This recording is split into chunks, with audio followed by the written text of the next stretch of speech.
Asked her in the interview, I said, have you ever remote viewed? Oh, she's a psychic. Yeah, and she did not want to answer that. You tried to look into religion at all, such as the crucifixion? Like what? You have? Do you not want to talk about that? She started rubbing her teeth and like moving her head back and forth and... Why? What are your thoughts on the spiritual realm? Do me a favor and watch this clip, and I'll share some of my thoughts after. Steve Kahn, who was a Buddhist, who this Buddha figure appears to him as he did a death bowl. You know what that is? It's like smoking a bowl of marijuana, but laced with PCP and meth and crack, all kinds of stuff.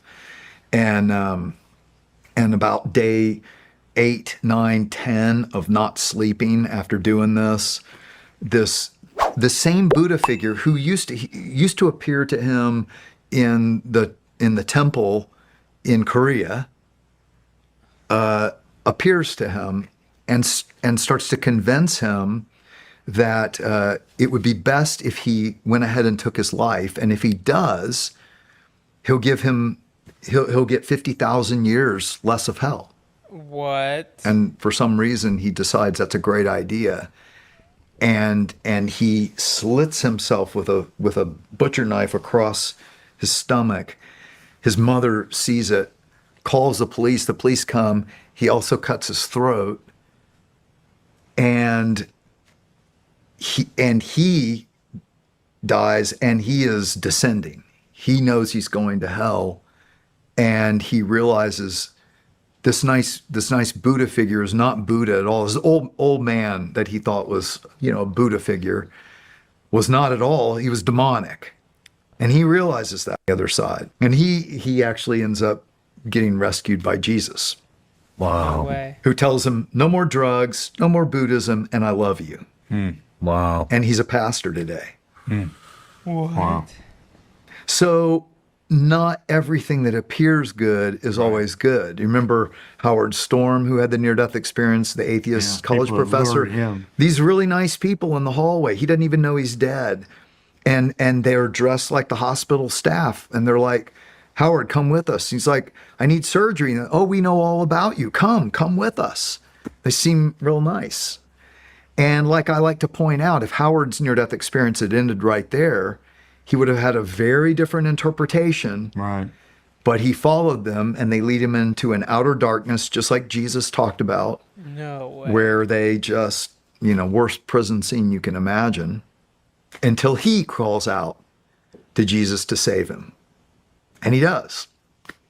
Wow. And he leaves his tenured professorship and becomes a Christian pastor as well. Yeah. In fact, do you know I know Howard, Kyle, Paul, Yen, who's another Buddhist that Jesus saved. Who's the other one I just said? Kyle, Howard. 5 or 6 of them who had hellish near-death experiences and cried out to God, and Jesus saved them, and they're all Christian pastors or missionaries today. Wow. That's awesome. It's wild. You can't make this stuff up. Yeah. Like, how do you explain that? I mean, it's an interesting subject. I've interviewed a handful of them, and one of them was Angela Ford, and she had done a lot of work for the government and found some missing kids and stuff. And I asked her in the interview, I said, have you ever remote viewed? Oh, she's a psychic. Yeah. And she did not want to answer that. She started rubbing her teeth and like moving her head back and forth. And why? I didn't want to dig any deeper. It was, she was really open the whole interview. And then when I asked her that, it just shut down. Like she switched. Well, and here's the thing. Again, I don't think necessarily people know. Right. And I think that's part of the problem is that I don't think they're necessarily evil, wicked people. They many times have good intentions and good motives. Sure. And again, the best deception is 80, 90% true. Yeah. And so I think, like Lee was saying, I think sometimes you can have things that are helpful, but are they in fact helpful for a reason to get people to follow after them, not after God? Yeah. It was interesting. I mean, bet. she said, yes, I have. And I said, do you want to talk about it? And she just started rubbing her teeth. Have you tried to look into religion at all, such as the crucifixion? Like what? You have? Do you not want to talk about that? Do you want to talk about, you had mentioned you had a UFO experience. Moving her eyes around, and Wow. it was Well, look, here's the thing: is scared the hell out of me, to be honest. well, I bet. when like Randy, the CEO I interviewed, when the 6 embolisms traveled up his leg and pulmonary embolism, his heart stops, body shuts down, he's rising up, and he looks out over the surface of the earth, but there was something else going on. Again, you're moving into another dimensionality, I believe. But he sees a battle going on. And it's about, he believes it was a battle for his soul, because he was really struggling with God. He'd gone through a lot of stuff, and was really struggling with God. Even though he's a believer, he was struggling. But he sees this battle going on. And, Jesus talked about that. I mean, he said, the ruler of this world is coming. This is before his crucifixion. The ruler of this world, I thought he was the King of Kings, the Messiah. What about God, the Father, Yeah. Well, God has given the demonic angelic host rule for a time. For We're a on a time. leash, but they're still. And again, I think it's part of God's plan. This is a very diminutive experience. This is like a 1/1000th of the goodness to come or the horrors to come. And it's a time of living, of knowing good and evil and choosing, Yeah. with the opportunity for a second chance.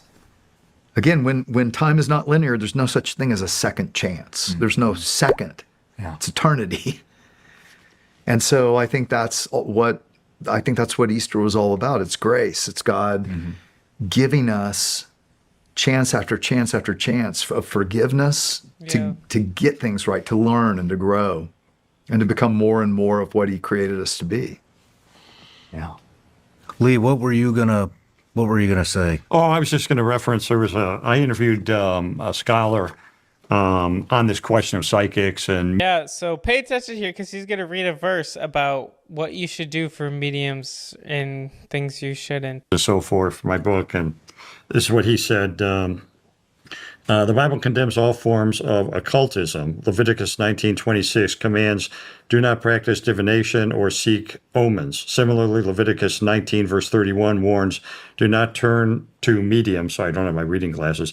Do not turn to mediums or seek out spiritists, for you will be defiled by them. The Old Testament asserts that those who associate with familiar spirits are cursed by God. Furthermore, Exodus 22:18 and Leviticus 20:27 mandate that sorcerers and mediums living at that time be put to death. Deuteronomy 18 verses 10 through 12 is explicit. Let no one be found among you who is a medium or spiritist or who consults the dead. Anyone who does these things is detestable to the Lord. Revelation 9:21 promises that all who practice sorcery will face God's judgment.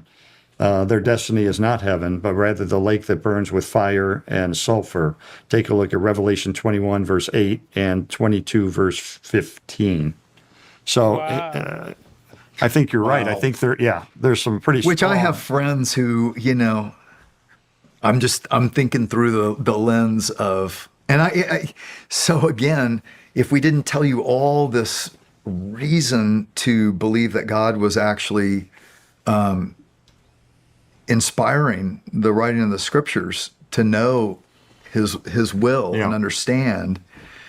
But I have friends who both had a near-death experience and now are mediums. Is a Really? medium. Oh yeah. Interesting. And I've said to her the same thing. Yeah. But just hearing that fresh, I'm like, Yeah. dang. I know. Yeah, that doesn't sound good. No, it doesn't sound good. Seriously, I mean, I think it's But a dangerous again, area. but again, okay. I think it's dangerous because of how Satan may intervene in ways that people are unconscious of and lead people to conclusions that are not biblical. Yeah, what I wanted to say is I would hear that, and some people may be saying, "Oh, so you're saying they're just cursed and damned, and there's no hope for them." No. That's what I take it. Exactly, and that's not what Yeah. he's saying. There's repentance, there's hope. There's for everyone. Yeah. Yeah. I mean, the thief on the cross, it was last minute. All he said was, "Remember me." Yeah. I mean, he didn't. So, Yeah. so is, and so this doesn't mean keep practicing it. Right. But is that the unforgivable sin? No.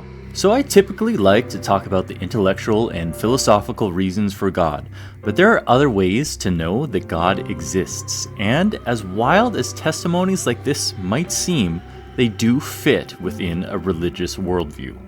If you are a materialist and think that all that is out there can be accounted for, I would highly recommend taking a look at some of the peer-reviewed research on NDEs. You might find that you have some gaps in your purely materialistic worldview.